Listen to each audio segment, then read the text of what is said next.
So you want to learn how to invest in real estate with no experience? That's what we're talking about today.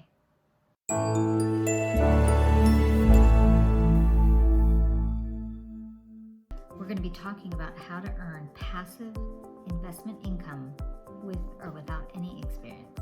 Stay tuned. So let's say you have some money laying around and you're thinking, gosh, I should really invest in real estate, but you don't know where to start. That's what we're going to be talking about, because regardless if it's $30,000 or $3 million, the concepts are still the same. We're going to be talking about things that people do wrong or they get confused about while investing in real estate. Also, 3 strategies that will help you with investing with or without experience. And stay tuned to the end, because I'm going to give you some information that could help save you thousands of dollars. So let's learn how to take some massive income and turn it into passive income. So one of the things people miss when they start wanting to invest in real estate is remembering highest and best use. What are you good at? Where are you talented at? And where should you focus on? Because a lot of times people do things that because they saw it on TV or read it in a book. And although it sounds great for them, that doesn't mean it'll work for you. So let's just say you're currently working, and thank goodness you are working and considered essential, or your job is so amazing that you're making all this extra money. Your highest and best use might be continue to make that money and passively invest in real estate, rather than trying to be the next big real estate guru investor. So some people say that you should earn, learn, and turn. Earn money at your current position, learn real estate investing as you go along, and turn it into passive income with real estate. And because you have stability with your current job, you can do that over and over to create passive income until you don't need your job anymore. Now let's talk about passive income and real estate. Real estate isn't like stocks. Real estate, for the most part, is a long-term hold. And some real estate purchases are more passive than others.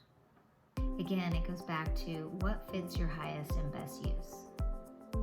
And you're probably wondering, why are we talking about this? You just want to learn the strategies, right?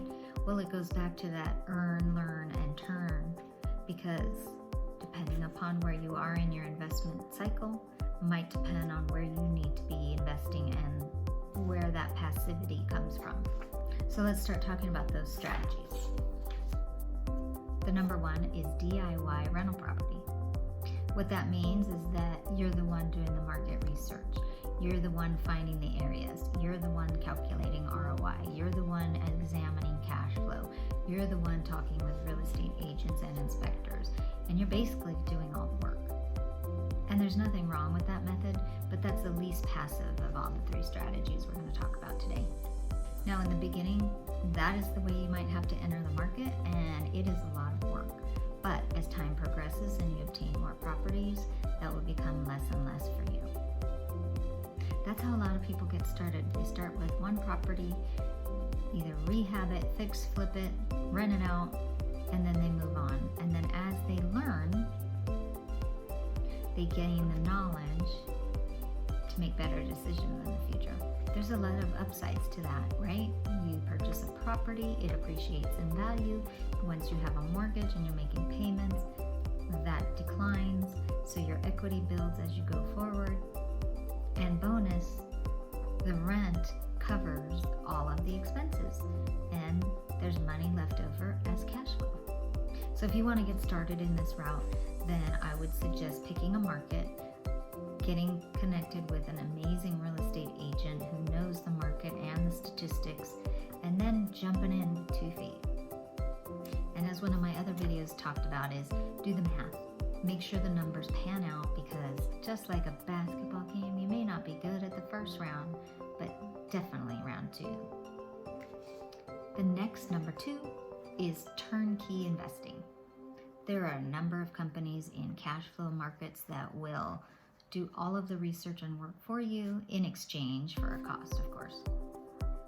They'll help you find the property, they'll help you renovate it, they'll help you manage it, they'll help you find a tenant, and all you've got to do is quote turn the key. Get it? That's why it's turnkey. Turnkey sounds awesome, right? You get all the upside and no downside.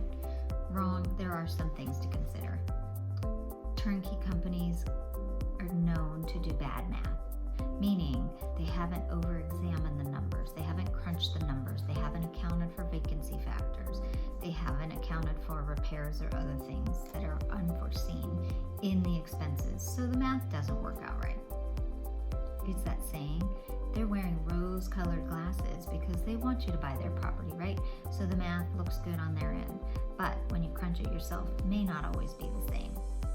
So bottom line, rely on your own math and crunch your own numbers. Also, turnkey companies are great, but they may not be great at passing on the savings in those deals to you because, like you, they have to eat, put food on the table, and yet those deals might look good on the surface but may not be ultimately the best deal out there because realistically, that's their profit. And you might end up paying full retail price for that property and not even realize it. So when you look at that, you might think, oh my gosh, I could get a better deal doing it all myself, make more money, more cash flow, but it's less passive because going back to number one, DIY, you do it yourself, includes time. If you have time to spare, then you could revert back to doing it DIY. Going back, the bottom line is run the numbers. If it makes sense and the cash flow is there, then do it. Otherwise, revert back to doing it all yourself and leave out the turnkey company so that you can experience higher profit. Number 3 is invest with somebody, right? 2 is always better than 1. You could consider crowdfunding, right? People are pooling their money together in a common goal to purchase a property. You make less, but you also invest less. A REIT, real estate investment trust, that's another way for you to invest. Syndications are other people's money where corporations or entities raise money to buy property or other joint ventures. That's another place to put your money. You know, people are investing in other people's funds so that they get passive income without having to do anything. So you're not doing a DIY and you're not doing turnkey.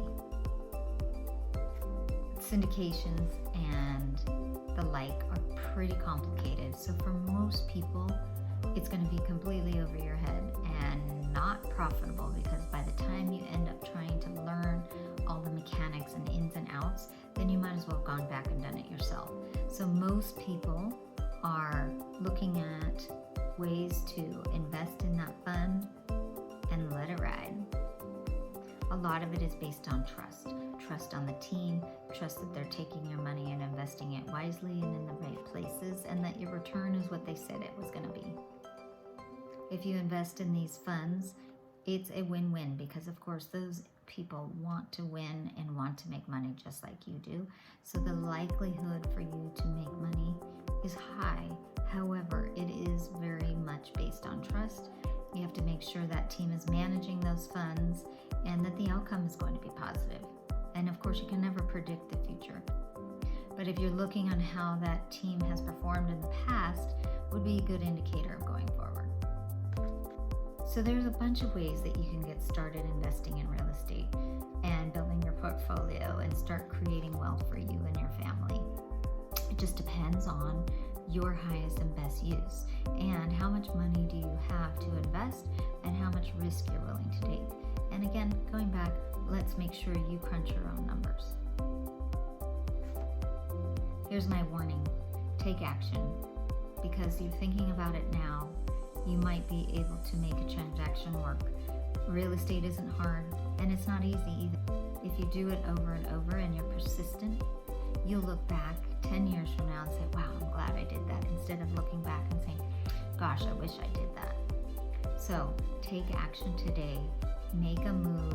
Start investing in yourself and your family's future so that decades from now you can look back and say, oh my gosh, think of when I first started this and now I have a portfolio of wealth. Make a change that will pivot your life and impact you and your family today and in the future. name is Aundrea Beach-Greco. I'm your local mortgage expert. I've been helping Las Vegans for the last 24 years. It's my passion to help you with your credit, wealth, and finances. If I can help you in any way, please don't hesitate to reach out. If you're new to my channel, don't forget to like, subscribe, and tap that little bell. I post new content all the time, and I'd hate for you to miss it. Have an awesome day.